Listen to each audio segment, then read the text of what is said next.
దేవుని పరిశుద్ధ నామములకు మహిమ కలుగును గాక.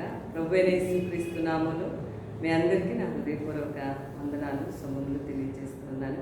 మరొకసారి దేవుని వాక్యాన్ని మనం ఈరోజు దేవుడు మనల్ని దర్శించి మనతో మాట్లాడేటట్లుగా మనం సిద్ధపడుతూ దేవుని వాక్యాన్ని ధ్యానిద్దామండి. మనం ఎక్కువగా నూతన నిబంధనలో బేతనియా అనే ఊరు గురించి, ఆ ఊరిలో ఉన్న ఆ కుటుంబ, ముఖ్యంగా మరియా మార్తా లాజరు కుటుంబం గురించి చాలాసార్లు మనం అనేక మాటలు వింటూ ఉంటాం. ప్రభుని చేర్చుకున్న కుటుంబంగా యేసు ప్రభు యెరూషలేముకి వెళ్ళేటప్పుడు, యెరూషలేము బేతనీకి సమీపంగా ఉన్నటువంటి ఊరు. అందువల్ల ప్రభు శిష్యులతో వెళ్ళినప్పుడు, అంతేకాదు వచ్చినప్పుడు కూడా మరియా మార్తా లాజరు ఆ ఇంటిని దర్శించి ఆయన అనేక విషయాలు వాళ్ళకి బోధించి వస్తూ ఉండేవారు. దేవుని బిడ్డలారా, మరి ఈరోజు నేను మరియా ప్రాముఖ్యంగా యేసు ప్రభు పాదాల దగ్గర ఏ ఏ సందర్భాల్లో ఆమె ఉంది, మనము కూడా ప్రభు పాదాల దగ్గర, ఆయన పాదాలు ఆకాశం ఆయన సింహాసనము, భూమి ఆయన పాదపీఠం అని వాక్యం రాయబడింది. మరియా ఏ ఏ సందర్భాల్లో యేసు ప్రభు పాదాల దగ్గర ఉంది? ఆమె ప్రాముఖ్యంగా కనిపించిన 3 సందర్భాల్లో కూడా ఆమె యేసు ప్రభు పాదాల దగ్గర ఉందండి. కాబట్టి ఈరోజు మనం ప్రభు పాదాల దగ్గర ఉన్నటువంటి మరియ యొక్క జీవితాన్ని, అంటే మార్తా వాళ్ళ సహోదరి యొక్క జీవితంలో 3 విషయాలు ఈరోజు మనం ధ్యానం చేద్దాం. మొదటిగా చాలా ప్రాముఖ్యమైనటువంటి విషయం, లూకా సువార్తలో 10వ అధ్యాయంలో మనం చూస్తామండి. అందుకు ప్రభు, మార్తా మార్తా, నీవు అనేకమైన పనులను గురించి విచారం కలిగి తొందరపడుచున్నావు, కానీ అవసరమైనది ఒక్కటే అని చెప్పారు ప్రభు. అంతేకాదు, మరియా ఉత్తమమైన దానిని ఏర్పరచుకొనెను, అది ఆమె యొద్ద నుండి తీసివేయబడదని ఆమెతో చెప్పెను. మనం ఈ అంశాన్ని చాలాసార్లు ధ్యానం చేస్తూ ఉంటాం, వింటూ ఉంటాం. ఉత్తమమైనది, ది బెస్ట్ అని ప్రభు ఒక స్త్రీని మెచ్చుకున్నటువంటి విషయాన్ని ఈరోజు ఇక్కడ మనం చదువుతున్నామండి. మార్తా విస్తారమైన పనులు కలిగి పనులు పెట్టుకొనుట చేత తొందరపడిందని రాస్తుంది. పనులు ఉండుట వేరు, పనులు పెట్టుకొనుట వేరు. మొత్తానికి ఆమె పనులు చేస్తూ ఉందని అక్కడ అర్థమవుతుంది. అయితే ఈరోజు మనం అనుకునే విషయం ఏంటంటే, మరియా యేసు ప్రభు పాదాల దగ్గర కూర్చుని ఆయన మాటలు వింటూ ఉంది. ఆమె అవసరమైనది ఒక్కటే అన్నారు ప్రభు. అవసరమైనది మార్తా, అవసరమైనది ఒక్కటే. మరియా ఉత్తమమైన దాన్ని ఏర్పాటు చేసుకుంది. ఏంటి ఉత్తమమైనది? The best. దేవుని దృష్టిలో, మానవుల దృష్టిలో ఉత్తమమైన విషయాలు రకరకాలుగా ఉంటాయండి. అవి దాన ధర్మాలు చేయడం కానీ, మంచి క్రియలు చేయడం కానీ, ఇంకా రకరకాలుగా ఉత్తమమైనటువంటి విషయము అనేది మానవుల నుంచి వేరు వేరు విధాలుగా మనం గమనిస్తూ ఉంటాం. ఆ మాటలను బట్టి బైబిల్లో ఉత్తమమైన దానిని అని ప్రభు చెప్పినటువంటి విషయాలలో ఒక ముఖ్యమైన విషయం ఏంటంటే, యేసు ప్రభు పాదాల దగ్గర కూర్చొని ఆయన మాటలు వినుట అనేది ఉత్తమమైనదని ఆయన ఇక్కడ మనం చూస్తే యేసు పాదాల దగ్గర, ప్రభు యొక్క పాదాల దగ్గర ఆమె కూర్చుంది. అంతేకాదు, పాదాల దగ్గర కూర్చోవడమే కాదండి, ఆయన చెప్పిన మాటలు ఈమె వింటూ ఉంది. అది ఉత్తమమైనది, ది బెస్ట్ అన్నారు ప్రభు. ఈరోజు మనం చాలాసార్లు దేవుని సన్నిధిలో మనం ఉంటాం, కానీ మనస్సును దేవుని సన్నిధిలో పెట్టాలనేది ఇక్కడ మనం నేర్చుకునే ప్రాముఖ్యమైనటువంటి విషయం. మరియా అంటే దేవుని సన్నిధిలో ఉన్నాం కదా సరిపోతుంది, లేదంటే దేవుని సన్నిధికి వెళ్ళాం కదా సరిపోయింది అని కాకుండా, ప్రభు సన్నిధికి వెళ్ళడం మాత్రమే కాదు, ఆయన మాటలు జాగ్రత్తగా ఆలకించటం అనేది చాలా శ్రేష్టమైనదిగా, దేవుని సన్నిధి, దేవుని పాదాల దగ్గర కూర్చుని యేసయ్య మాటలు వింటుంది. దేవుని బిడ్డల, బైబిల్లో దేవుని మాట గురించి ఎన్నో విషయాలు రాయబడి ఉన్నాయి. మనం 19వ కీర్తన చూసినట్లయితే కనుక, 19వ కీర్తనలో దేవుని మాటల గురించినటువంటి విషయాలు 11వ వచనంలో అయితే, వాటి వల్ల నీ సేవకుడు అంటే దేవుని మాటల వల్ల మనకి హెచ్చరిక కలుగుతుందండి. దేవుని మాటల వల్ల గొప్ప లాభము కలుగును అని రాయబడింది వాక్యంలో. అంటే దేవుని మాటలంతా శ్రేష్టమైనవని వాక్యాన్ని బట్టి అర్థమవుతుంది. అంతేకాదు దేవుని బిడ్డలారా, దేవుని వాక్యం అనేది తేనె కంటే జుంటి తేనె ధారల కంటే శ్రేష్టమైనదని 19వ కీర్తనలో దేవుని మాటలు మనిషి ప్రాణాన్ని తప్పరిల్ల చేస్తాయండి. దేవుని మాటలు అంటే దేవుని సన్నిధిలో ఉండటం మాత్రమే కాదు, ఉన్న మనము దేవుని మాటలను జాగ్రత్తగా మన హృదయాల్లో భద్రంగా ఉంచుకోవాలి. మనం ఆదివారం విన్న సందేశం సోమవారానికి మర్చిపోతూ ఉంటారు చాలామంది. ఇంకా మళ్ళీ ఆదివారం అడిగితే ఏ ఒక్కరికి కూడా జ్ఞాపకం ఉండదు. అలా కాకుండా దేవుని మాటలు మన ప్రాణాలను తెప్పరిల్లా చేస్తాయి. ఇంకా 119వ కీర్తన కనుక మనం చదివితే దేవుని మాటల గురించిన శ్రేష్టత వాక్యాన్ని 119వ కీర్తన చదువుతూ ఉంటే దేవుని మాటలు అంటే దేవుని వాక్యం అనేది మన శత్రువుల కంటే మించిన జ్ఞానాన్ని మనకి కలుగు చేస్తాయని రాస్తుంది. అంతేకాదు దేవుని వాక్యం అనేది దేవుని బిడ్డలారా మన జీవితాల్లో మనకి వృద్ధుల కంటే మించిన జ్ఞానము కలుగు చేస్తుందని. అలా 119వ కీర్తనలో దేవుని మాటల గురించిన శ్రేష్టత మనకి తెలుస్తుంది. అందుకే ఎక్కువగా దేవుని వాక్యాన్ని మనం చదువుతూ ఉండాలి. హోషేయ గ్రంథంలో ఏమని రాస్తుందంటే, నీవు నా ధర్మశాస్త్ర గ్రంథాన్ని మరచితివి కనుక నేను నీకు పుట్టిన వారిని నేను మరచితిని అని రాస్తుంది. ఎంత అంటే మాటలను మనం విని గ్రహించుకోకపోవటం అనేది ఎంతటి దేవుని దృష్టిలో ఎంత కఠినమైనటువంటి పరిస్థితుల్లోకి వెళుతుందో ఆలోచించాలి. మనం దేవుని ధర్మశాస్త్రాన్ని మరిస్తే మన పిల్లలు దేవుడు మరుస్తానని హోషేయ గ్రంథంలో వాక్యంలో నోట్ చేసుకుందండి. కాబట్టి దేవుని బిడ్డలారా, మరియా చేస్తున్నటువంటి పని ఆయన పాదాల దగ్గర కూర్చుంది. ఈరోజు మనం మన జీవితాల్లో యేసు ప్రభు పాదాల దగ్గర మనం కూర్చునే వారంగా ఉండాలి. ముఖ్యంగా దేవుని సన్నిధిలో కూర్చునే వారంగా మనం ఉండాలి.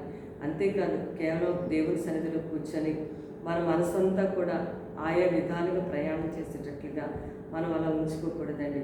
ఈ మధ్యన సెల్ ఫోన్ ఆపరేట్ చేయడం, సెల్ ఫోన్ చాటింగ్లు చేయడం ఆరాధనలో కానీ, మరి ప్రార్థనా కాలంలో ప్రేయర్ టైంలో ఆయన పాదాల దగ్గర కూర్చున్న టైంలో కూడా ఇట్లా అంటే అనేక రీతులుగా సమయాన్ని ఆయన పాదాల దగ్గర కూర్చున్నప్పుడు కూడా మనసుని మరి జాగ్రత్తగా ఆ మాటల మీద దృష్టి పెట్టినట్లయితే ఆ వాక్యమే మనల్ని బ్రతికిస్తుంది.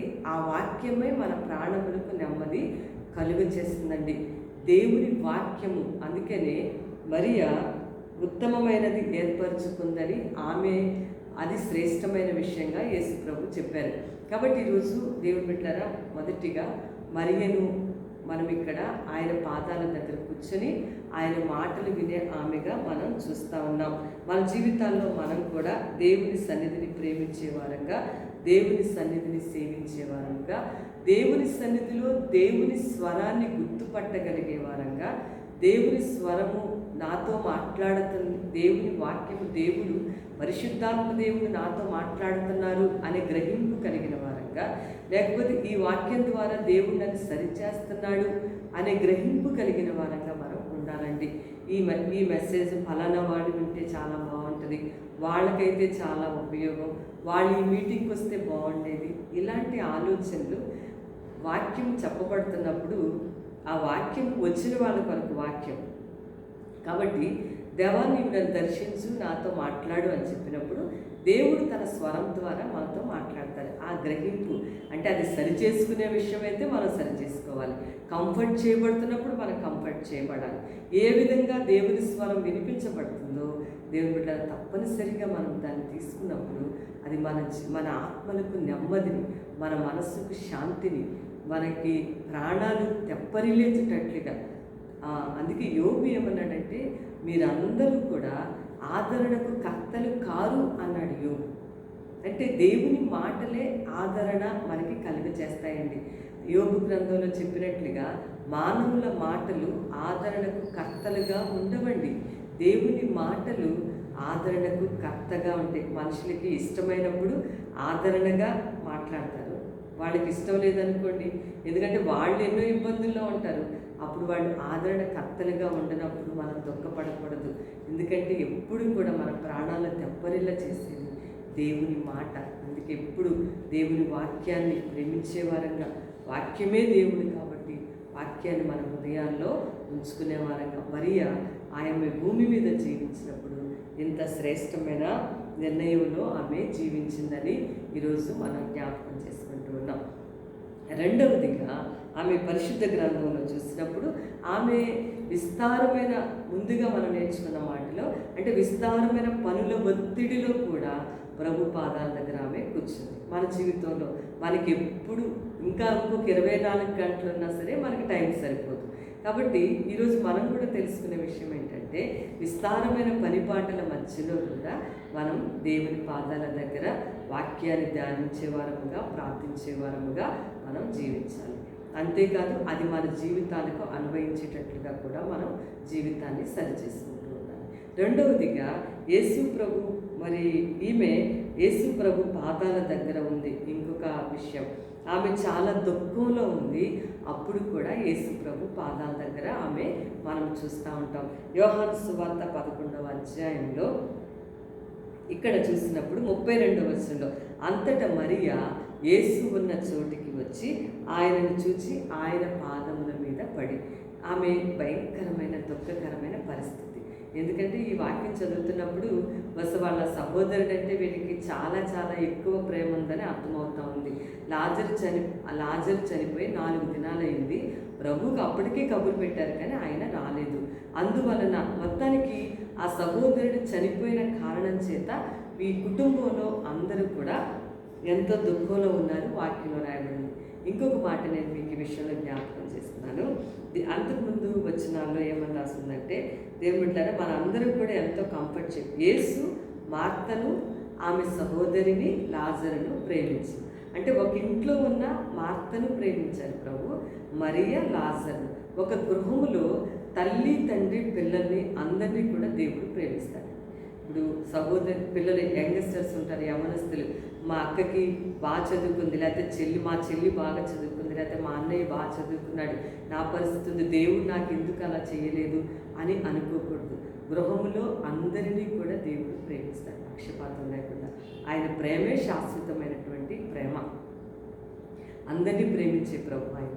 అయితే ఇక్కడ లాజరు చనిపోయారు, అంటే భయంకరమైన దుఃఖకరమైన పరిస్థితుల్లో మరియా యేసు ప్రభు పాదాల దగ్గర ఉందని వాక్యంలో మనం నేర్చుకుంటున్నాం. మొదటిగా విస్తారమైన పనుల మధ్యలో ఒత్తిడిల్లో కూడా ప్రభు పాదాల దగ్గర కూర్చుని వాక్యాన్ని నేర్చుకుంది, విన్నది. అంతేకాదు రెండవదిగా విస్తారమైనటువంటి దుఃఖంలో కూడా ప్రభు పాదాల దగ్గర. చూడండి, ఎప్పుడైనా సరే దుఃఖం వచ్చినప్పుడు వెంటనే ఇప్పుడున్న సెల్ ఫోన్స్ ఉన్న ఆధారాన్ని బట్టి మనం ప్రార్థన చేయడం మాని ఎవరైనా ప్రార్థన చేస్తే బాగుండని చాలా మందికి మనం ఫోన్లు చేస్తూ ఉంటాం, అందరికీ చెప్తూ ఉంటాం, అందరి సలహాలు తీసుకుంటాం. సహజంగా జరిగేదని చెప్తూ ఉన్నాను ఆ మాట. అయితే మరియ చేసిన పని ఏంటి అంటే, తన సహోదరుడు చనిపోయినంత దుఃఖంలో ఆమె ఉన్నప్పుడు కూడా యేసయ్య పాదాల మీద పడింది అని వాక్యంలో రాస్తుంది.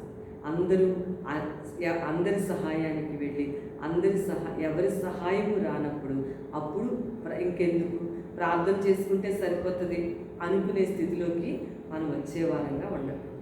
ముందుగానే మనం ప్రార్థన చెయ్యాలి, ప్రార్థన నమ్మకస్తులైన వారి ప్రార్థనా సహకారాన్ని తీసుకోవాలి. వీళ్ళకి నా ప్రార్థన అంశాన్ని చెప్తే వీళ్ళు తప్పకుండా నా కోసం వీళ్ళు ప్రార్థన చేస్తారు అని మనం ఎవరినైతే నమ్ముతామో వాళ్ళకి మన యొక్క ప్రేయర్ పాయింట్స్ చెప్పి వాళ్ళ ప్రేయర్ సహకారాన్ని మనం తీసుకోవాల్సి ఉంటుంది.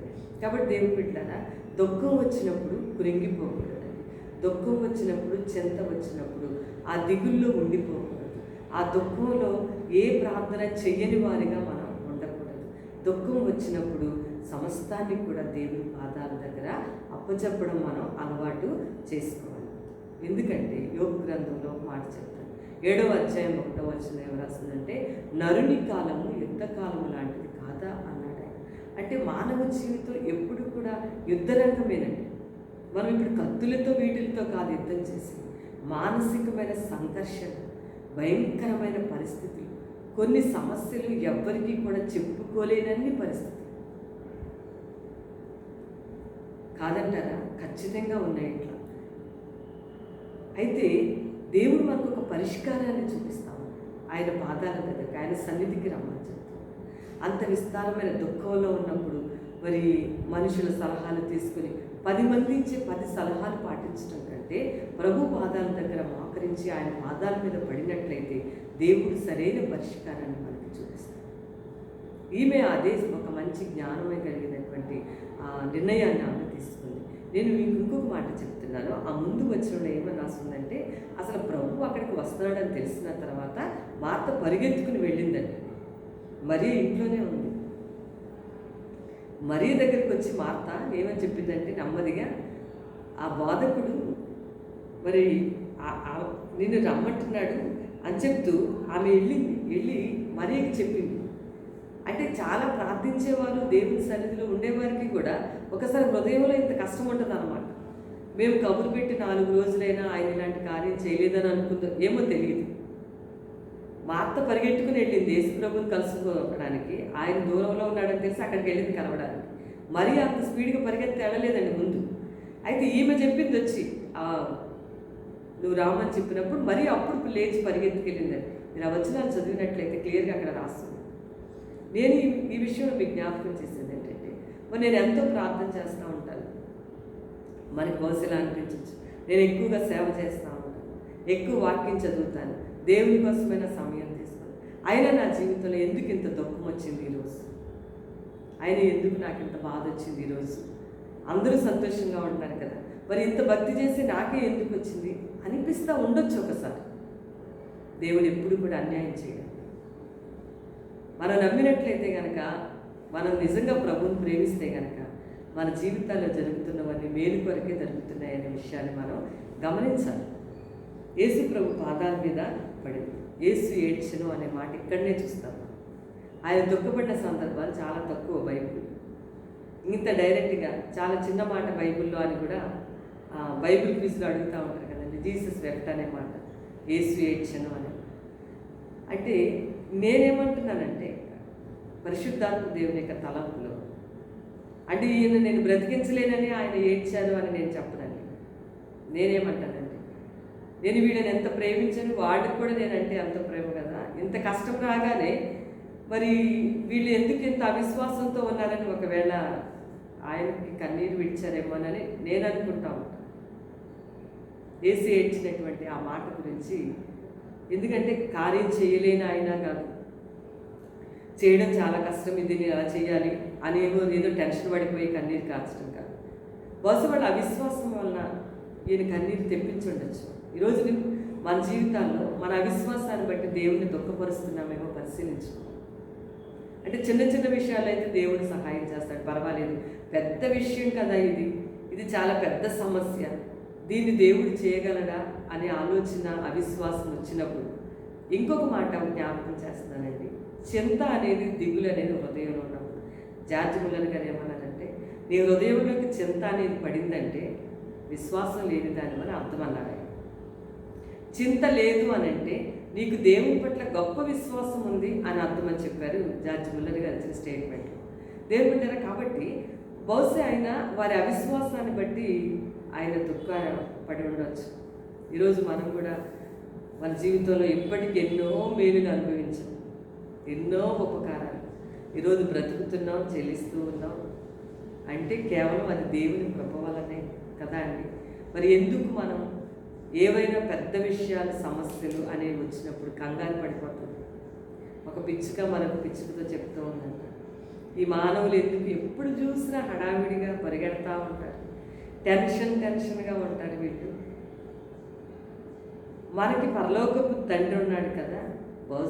అప్పుడు పక్కనున్న పక్షి చెప్పిందట, ఆ పిచ్చుక అంటుందట, ఒక ఆయన చెప్తూ ఉన్నారు మామూలుగా, మనకి పరలోకపు తండ్రి ఉన్నాడు, బహుశా ఈ మానవులకి ఆ తండ్రి లేడేమో, అందుకే వీళ్ళు ఇలాగా చింతతో, దిగులుతో, కంగారుగా, హడావిడిగా, భయంతో, ఆందోళనతో బ్రతుకుతూ ఉంటారని చెప్తుందట పక్కనున్న పిచ్చుక. కాబట్టి సమస్య ఎంత పెద్దదైనా సరే అవిశ్వాసం అనేది మాత్రం ఉండకూడదు. చింతకు ప్రారంభం అవిశ్వాసం. ఈరోజు మరి మరొక విషయము, అంత చింత మధ్యలో మరి ఎంత బాధలో ఉన్నా ఆమె మరలా ప్రభు పాదాల దగ్గరికి వచ్చి ఆయన పాదముల మీద పడి అని రాశారు. చాలా అద్భుతమైన మాట. మనం కూడా మన యొక్క పరిస్థితుల్లో ఆయనని పాదముల మీద పడటం అలవాటు చేస్తాం. ఒకరోజు మార్టిన్ లూథర్ గారు ఆయన జీవితంలో ఎంతో దిగులుతో చింతతో ఆ రాత్రంతా నిద్ర పట్టకుండా అటు ఇటు, తెలుసు కదండి, రిఫార్మేషన్ తీసుకొచ్చినటువంటి గొప్ప వ్యక్తి, ప్రొటెస్టెంట్స్ రావడానికి కారణభూతుడైన. ఆ రాత్రి ఇదంతా గమనించి ఆయన భార్య ఆమె ఏం చేశారంటే తెల్లవారేటప్పటికి ఒక నల్లటి డ్రెస్ వేసుకొని కనిపించారు. ఆ రోజుల్లో ఎవరైనా ప్రియమైన వారు చనిపోతే నల్లటి డ్రెస్ వేసుకొని ఒక సూచనగా ఉండేవారు. అప్పుడు మార్టిన్ లూథర్ గారు వెంటనే ఏమని చూసి, ఎవరు చనిపోయారని నువ్వు ఇలాంటి నల్ల డ్రెస్ వేసుకున్నావు అని అడిగినప్పుడు ఆమె, యేసు ప్రభు చనిపోయారు అందుకనే వేసుకున్నాను.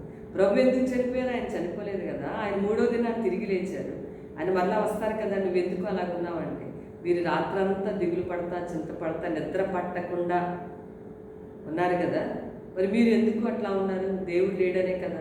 దేవుడు ఉంటే మీకు అంత దిగులు చింత ఎందుకు వచ్చింది అని అడిగారట ఆమె. అప్పటి నుంచి ఆయన లైఫ్ హిస్టరీలో మరి ఎన్నడూ నేను అంత చింతపడలేదు నా జీవితంలో. ఈరోజు మన చింత దిగులు దేని కొరకు? వాటిని మనం యేసు ప్రభు పాదాల మీద పెడితే, లాజరును 4 దినాల తర్వాత కూడా బ్రతికించిన దేవుడు ప్రకృతి నియమాలను కాలదన్ని కూడా దేవుడు మన జీవితాల్లో కార్యాలు చేస్తాడు. ఆదాముకి, అబ్రహాముకి, శారాకి ఇస్సాకుని ఇవ్వలేదా దేవుడు? ప్రకృతి నియమానికి మించి కదా అది జరిగింది. ఏలి అని కాకులతో దేవుడు ఎలా పోషించాడు? అది ప్రకృతి నియమమా? కాదు కదా. కాకులు తినడమే కానీ ఇవ్వడం అలవాట్లేదు, కానీ దేవుడు అలా చేశాడు. ఆయన చేయగలడు. ఆయనకు అసాధ్యమైనది ఏదీ లేదని గుర్తి. ఇంకా అంతా అయిపోయింది అనేది ఎప్పుడు అనుకోవద్దు. నమ్మినట్లయితే అది నీకు గొప్ప ప్రారంభంగా నీ జీవితంలో అవుతుంది అని ప్రేమతో నేను మీకు తెలియజేస్తాను. దిగులు పడకు. ఎంత గొప్ప కష్టం వచ్చింది, దీన్ని ఎవ్వరూ తీర్చలేరు అనద్దు. వాడి విశ్వాసాన్ని బట్టి, యేసు ప్రభు పాదాల మీద పడిన దానిని బట్టి ప్రభు ఎంత అద్భుతం చేశారండి. లాజరు మరలా తిరిగి లేచాడు. ఈరోజు బైబిల్లో తిరిగి లేచిన వాళ్ళు ఎవరు అనంటే మనం వెంటనే లాజరు అనే మాట మాట్లాడతాం.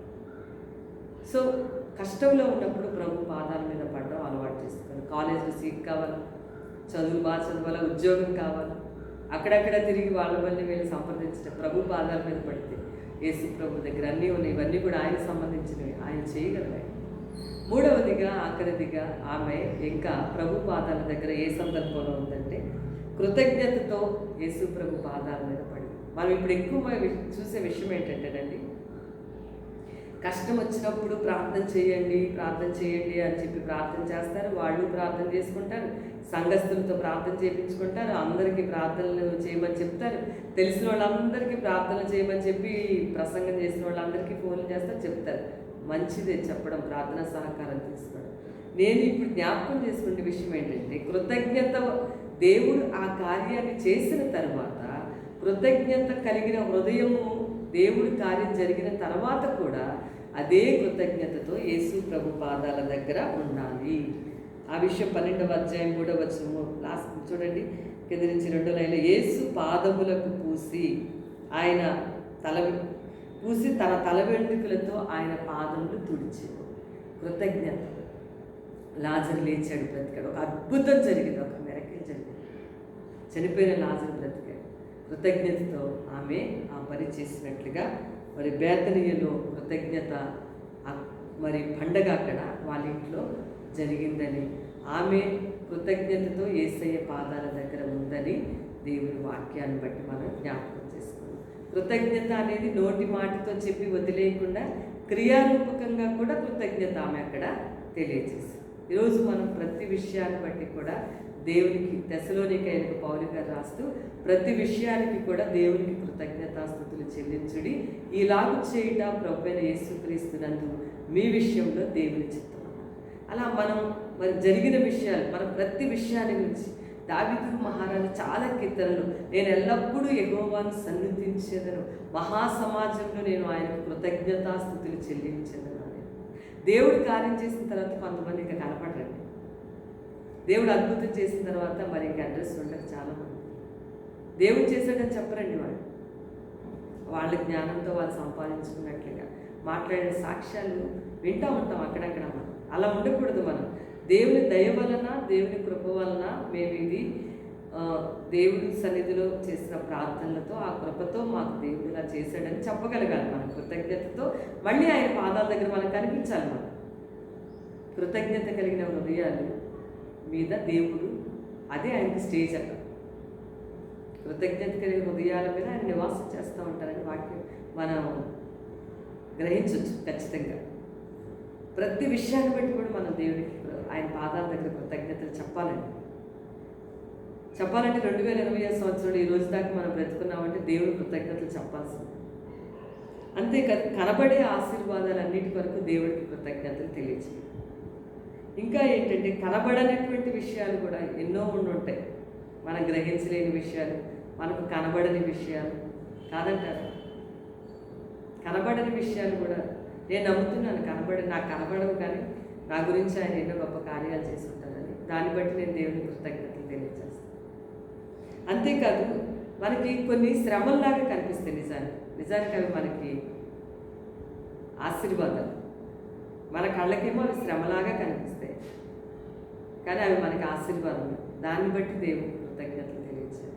ఇంకొక ఇంపార్టెంట్ పాయింట్ చెప్పమంటారు, రాబోయే రోజుల్లో జరగబోయే కార్యాలను బట్టి కూడా ముందుగానే దేవుని కృతజ్ఞతలు తెలియజేయాలి. ఇంకా జరగని విషయాలు, జరగలేదు, ఇంకా ఎన్నో రోజుల నుంచి ఎదురు చూస్తూ ఉన్నారు, ఎప్పుడు జరుగుతుందో తెలియదు, అయినా కృతజ్ఞతలు తెలియజేయండి. దేవుడు తప్పకుండా త్వరలోనే గొప్ప కార్యం చేస్తారు.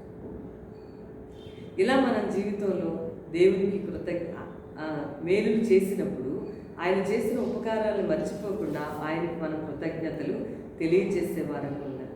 చాలామందికి ఎందుకు కృతజ్ఞతగా ఉండలేకపోతున్నారు? చాలామంది యేసు ప్రభుని నమ్ముకుంటున్నారు, ప్రభు దగ్గరకు వస్తారు, చాలా మేలులు అనుభవిస్తారు, తర్వాత కొన్ని దినాలకి వెనక్కి వెళ్ళిపోతూ ఉంటారు కదా. కారణం ఏంటి? ఎందుకు అలా జరుగుతుందనంటే చాలామంది జీవితాల్లో ఆత్మ సంబంధమైనటువంటి గర్వం, తర్వాత సణుగుట, అంతేకాదు దేవుని బిడ్డలారా అవిశ్వాసం ఉంటే మనం దేవునికి కృతజ్ఞతలు చెప్పలేమండి. ఆత్మలో గర్వం ఉంటే మనం దేవునికి కృతజ్ఞతలు తెలియచేయాలి. ఇంకా సాతాను పెట్టే ఉచ్చుల గురించి ఇంకా చెప్పక్కర్లేదు. కాబట్టి ఈ విధంగా కాకుండా దేవుడు మన జీవితాల్లో చేసిన ప్రతి దాన్ని బట్టి కూడా దేవునికి కృతజ్ఞతాస్తుతులు చెల్లించాలి. అది ఆ హృదయం దేవునికి వేదికగా ఉన్న ఒక స్టేజ్ అనమాట. దేవుడు మనలో నివాసం చేయాలని అంటే ఒక స్టేజ్ లాగా ఉంటుంది మన హృదయం. మనం ఎప్పుడు కృతజ్ఞతతో ఉన్నట్లయితే కొత్తగా సాక్ష్యం కృతజ్ఞత ఏం చెప్పడం, ఇంకా బ్రతికి ఈ రోజు దాకా ఇంకా మనం బ్రతికే ఉన్నాం. మరి ఈ రోజు దాకా ఇప్పటికీ చాలామంది బ్రతికలేరు కదా అండి. ఈరోజు ఆరోగ్యాలతో మనం ఉన్నాం, అది దేవునికి కృతజ్ఞతలు తెలియచేయచ్చు. ప్రాముఖ్యంగా ఈరోజు నేను చెప్పాలనుకున్న విషయం, మనం ప్రతి సందర్భంలో కూడా ప్రభు పాదాల దగ్గర ఉండటం మనం అలవాటు చేసుకోవాలి. బేతనీ మరియా విస్తారమైన పరిపాటల్లో యేసయ్య పాదాల దగ్గర చాలా పనులు ఎక్కువ ఉన్నాయా? అయితే ఎక్కువ ప్రార్థించి.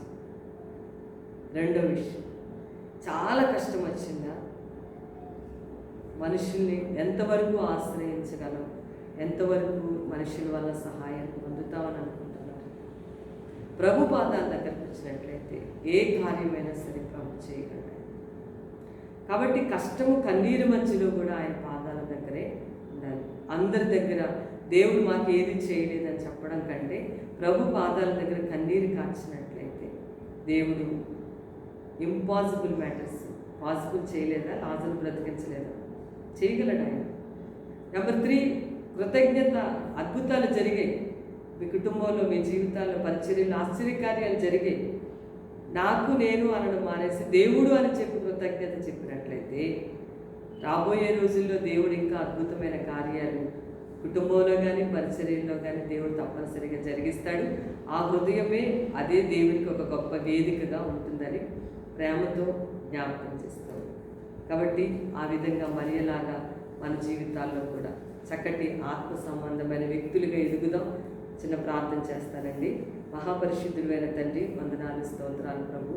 ఈరోజు మరియా నీ పాదాల దగ్గర ఉన్నట్లుగా అన్ని సందర్భాల్లో, అన్ని పరిస్థితుల్లో నీ పాదాల దగ్గర ఉండి ఈ భూలోక యాత్రలో నీవు మరలా వచ్చే వరకు నమ్మకస్తులుగా జీవించి దేవా నీతో యుగయుగాలు ఉండినట్లుగా మమ్మల్ని స్థిరపరిచి విశ్వాసంలో పెంచుమని, ఈ మాటలు అందరికీ ఆశీర్వాదకరంగా చేయమని యేసయ్య నామములో స్తుతించి వేడుకొంచున్నాము తండ్రి. ఆమేన్. God bless you.